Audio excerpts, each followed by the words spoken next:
और इस वक्त की सबसे बड़ी खबर, जहां पीएफआई को लेकर इस वक्त ये सबसे बड़ी खबर हम आपको बता रहे हैं। पीएफआई पर 5 साल के लिए लगा बैन। गृह मंत्रालय ने पीएफआई पर बैन लगा दिया है। टेरर लिंक के सबूत मिलने के बाद अब प्रतिबंध को लेकर इस वक्त की ये सबसे बड़ी खबर, जहां देश भर में पीएफआई की गतिविधियों पर अब पूरी तरीके से बैन लगा दिया गया है। पीएफआई एक आतंकवादी संगठन है, मगर ये बैन इसलिए हम सपोर्ट नहीं कर सकते क्योंकि चंद इंडिविजुअल अगर कोई क्राइम करते हैं, उस बिना पर अगर आप ऑर्गेनाइजेशन को बैन करेंगे, सुप्रीम कोर्ट ने क्या कहा कि mere association with an organization is not enough to convict someone. ये जो ड्रैकोनियन बैन जो लगाया गया है, ये मुस्तकबिल के लिए डेंजरस चीज है। क्योंकि सबसे पहले आरएसएस पर बैन करिए, आरएसएस को, ये उससे भी बदतर संगठन है। आप सभी से रिक्वेस्ट है कि पीएफआई का साथ न देकर सरकार का साथ दें, जो एक खतरनाक संगठन के खिलाफ काम कर रही है। जो पीएफआई के ऊपर बैन लगाया है वो काबिल तारीफ है और वो उसके लिए बधाई के पात्र है। ये भारत सरकार ने पीएफआई और उसके सहयोगी संगठनों पर प्रतिबंध लगा दिया गया है। हम भारत सरकार के इस निर्णय का बहुत बहुत स्वागत करते हैं। मैं Syed Naseeruddin Chishti, chairman all India Sufi Sajjada Nashin council, हमारी काउंसिल की तरफ से, काउंसिल के तमाम जो स्टेट होल्डर, तमाम लोगों की तरफ से भारत सरकार के इस निर्णय का बहुत बहुत स्वागत करता हूं।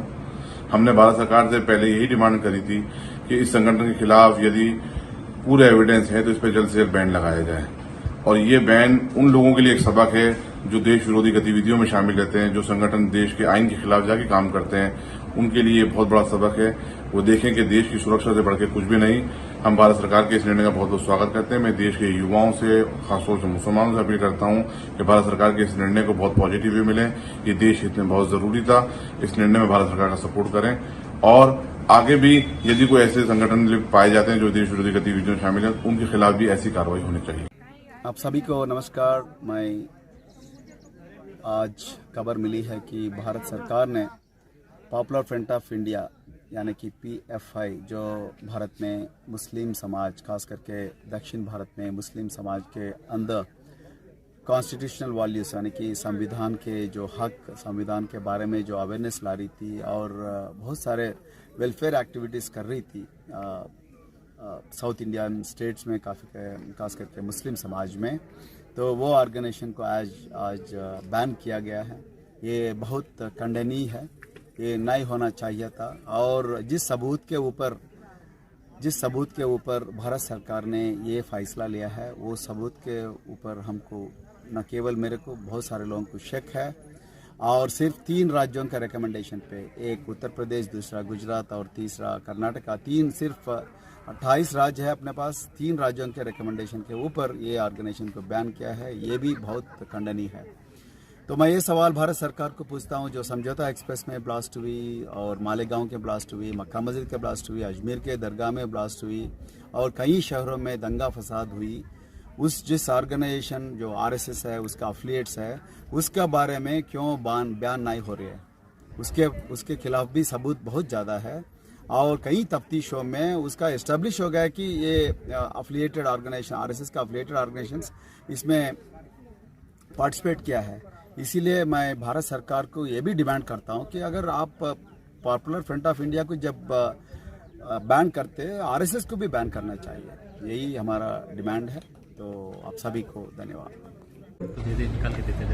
मगर ये बैन इसलिए हम सपोर्ट नहीं कर सकते क्योंकि चंद इंडिविजुअल अगर कोई क्राइम करते हैं, इस बिना पर अगर आप ऑर्गेनाइजेशन को बैन करेंगे, सुप्रीम कोर्ट ने क्या कहा कि mere association with an organization is not enough to convict someone. ये जो ड्रैकोनियन बैन जो लगाया गया है, ये मुस्तकबिल के लिए डेंजरस चीज है। क्योंकि आप ये कहना चाहेंगे कोई मुसलमान अपनी दिल में जो बात है, जहन में बात है, ना करे। और जिस तरीके से हमारी इलेक्ट्रोल जमहूरियत चल रही है, वो फाशिज्म के करीब जा चुकी है। तो कोई भी नौजवान मुसलमान अपनी बात को रखेगा तो आप एक पैम्फलेट निकाल देंगे पीएफआई का और फिर वो जो काला कानून है यूएपीए का, उसको इस्तेमाल करेंगे। और इस यूएपीए के कानून में कई मुसलमान वर्षों जेल में रहते हैं, उसके बाद कोर्ट उनको बरी करता है। मैं हमेशा यूएपीए को अपोज किया हूं और उसको अपोज करता रहूंगा, क्योंकि यूएपीए का कानून हमारे संविधान के प्रिंसिपल ऑफ लिबर्टी, जो हमारे संविधान के बेसिक स्ट्रक्चर का हिस्सा, उसके खिलाफ जाता है।